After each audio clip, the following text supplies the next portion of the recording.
I really need to start this off by telling you something you don't want to hear. You're wrong. You're wrong about motion.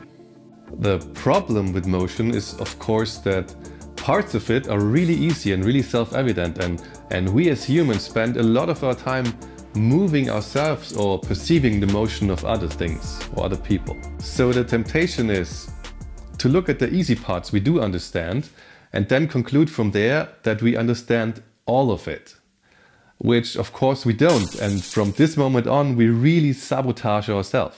And we might not even learn anything at all once we've decided we already know all of it. So you are wrong. You're wrong about motion. Learning physics is hard, and so is teaching physics.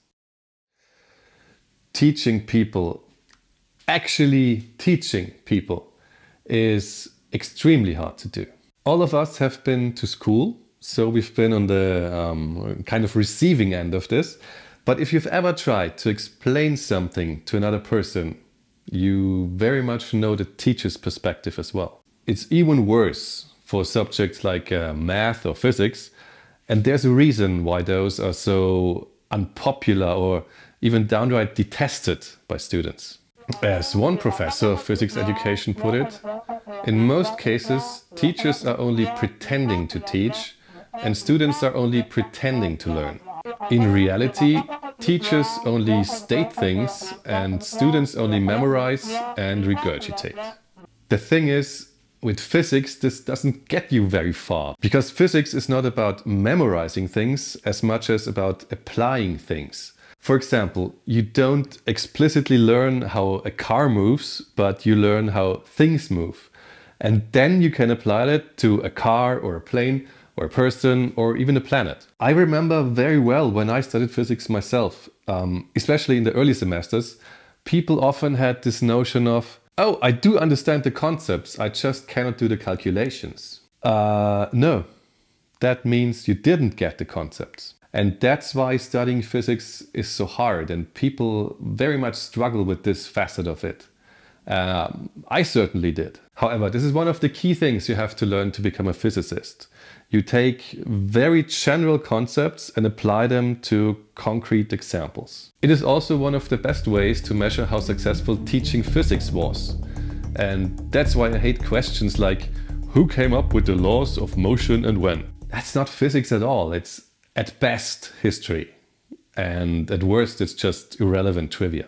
However, the question, what are the laws of motions, is just slightly better, because that's also something that people can just parrot. F equals ma. What you really want is a question that forces people to apply the laws of motion. The Force Concept Inventory, FCI. The Force Concept Inventory, or FCI, was developed in the 80s and 90s to test the understanding of Newtonian physics, which is basically how things move. And it does so not by quizzing some facts or data, but by posing questions that require an actual understanding of the laws of Newtonian physics. This showed some unwelcome facts, like, for example, for a typical university physics course, we found that nearly 80% of the students could state Newton's third law at the beginning of the course, while FCI data showed that less than 15% of them fully understood it at the end. A typical FCI question looks like this. A bowling ball, totally not a bomb, a bowling ball accidentally falls out of the cargo bay of an airliner as it flies along a horizontal direction. As observed by a person standing on the ground and viewing the plane as in the figure at the right, which path would the bowling ball most closely follow after leaving the airplane? Those 90s computer graphics, just... Now, to solve these questions, you have to know the principle and apply it. Several hundred students in one US state were tested using the FCI at the beginning of a physics course, and the results were like this. We plot the average test score in percent and also the average deviation of results. This gives a good idea about the range of results. 0 here means everything completely wrong and 100 means perfect result. So we get 27 for high school regulars and 33 for the honors course and 41 for advanced placement course. The latter two courses are more advanced and they are intended for students who have a deeper interest in physics, and the scores show they also have a better grasp even before any teaching. Finally, we get 52 for students of the state university. Again, these are the scores taken before the course. So these basically show the students' intuitions and preconceptions. After taking the physics course, all students are tested again, and the scores go up, thankfully, to 48 for high school regulars, 56 and 57 for honors and AP, and 63 for university. What do these numbers mean? According to the creators of the FCI, the threshold for real understanding of the principles lies at around 80%.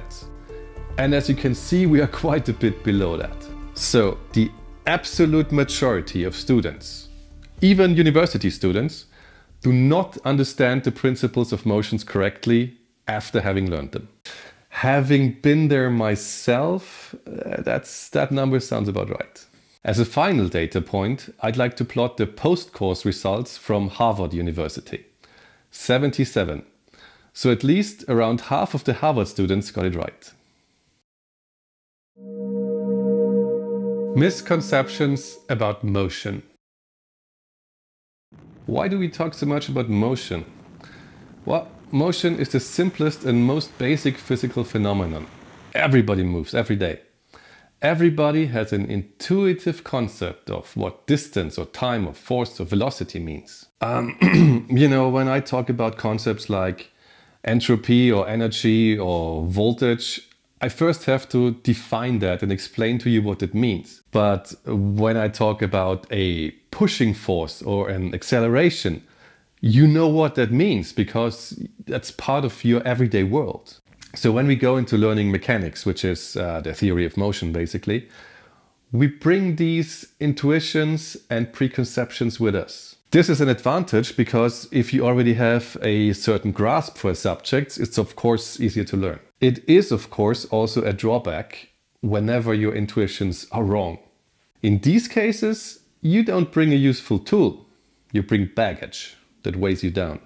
It is impossible for a person to begin to learn what he thinks he already knows.